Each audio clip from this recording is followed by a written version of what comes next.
எல்லோருக்கும் வணக்கம். உங்கள் ஸ்ரீதர். பாருங்கள், உடல்நலம் தான் என்ன அப்படின்னா மனம்தான் உடல்நலம் அப்படிங்கிறத பார்த்தோம். அதில் இன்றைய மருத்துவ உலகம் நிரூபிச்சு எப்படி அப்படின்னா பிளேஸ்போ அப்படிங்கிற ஒரு மருத்துவ முறை மூலமாக நிரூபிச்சிருக்கு அப்படிங்கிறத பார்த்தோம். என்ன அப்படின்னா பிளேஸ்போன்னா என்ன அப்படின்னா, 2 நோயாளி ஒரே பெரிய வியாதி, ஒருத்தரை ஒரு ரூமில் வச்சுருக்காங்க, இன்னொருத்தரை இன்னொரு ரூமில் வச்சுருக்காங்க. ஒருத்தர் பணக்காரர், ஒருத்தர் ரொம்ப ஏழை. ஆனால் 2 பேருக்கும் வந்திருக்க பிரச்சனை உடல்நல முரண்பாடு பிரச்சனை, பெரிய பிரச்சனை. இதை இந்த பிளேஸ்போங்கிற மருத்துவம் மூலமான சரி பண்ண போகிறாங்க. எப்படி பண்ணுறாங்க அப்படின்னாக்கும், இவருக்கு உலகத்தில் உள்ள எக்யூப்மெண்ட்ஸ், உலகத்தில் மாத்திரைகள், மருந்துகள், பெரிய பெரிய டாக்டர்ஸ்லாம் பணக்காரருக்கு இது நடக்குது, ட்ரீட்மெண்ட் நடக்குது. ஆனால் இவருக்கு எப்படி பண்ணலாம், பணம் இல்லையே, என்ன பண்ணலாம் அப்படின்னு பார்த்தாங்க.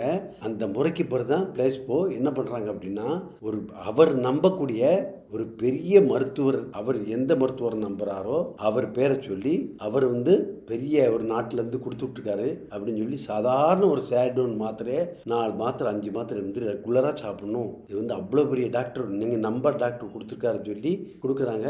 ஒரு வாரத்தில் ஹைலி ரெக்கவர் ஆகிறார். பாருங்க, அந்த மாத்திரை போய் வேலை செய்தா அந்த மாத்திரை அவன் மனசு மூலமாக வேலை செஞ்சிருக்கா. இவருக்கு பாருங்க பல மாசமா இருக்காரு, இவர் ரெக்கவரே ஆகலை. ஸோ மனம்தான் உடல்நலங்கிறத இன்றைய அறிவியல் உலகம் நிரூபிச்சிருக்கு. ரைட்டுங்களா? இன்னும் அடுத்த வீடியோவில் சில விஷயங்களை பார்ப்போம். நன்றி.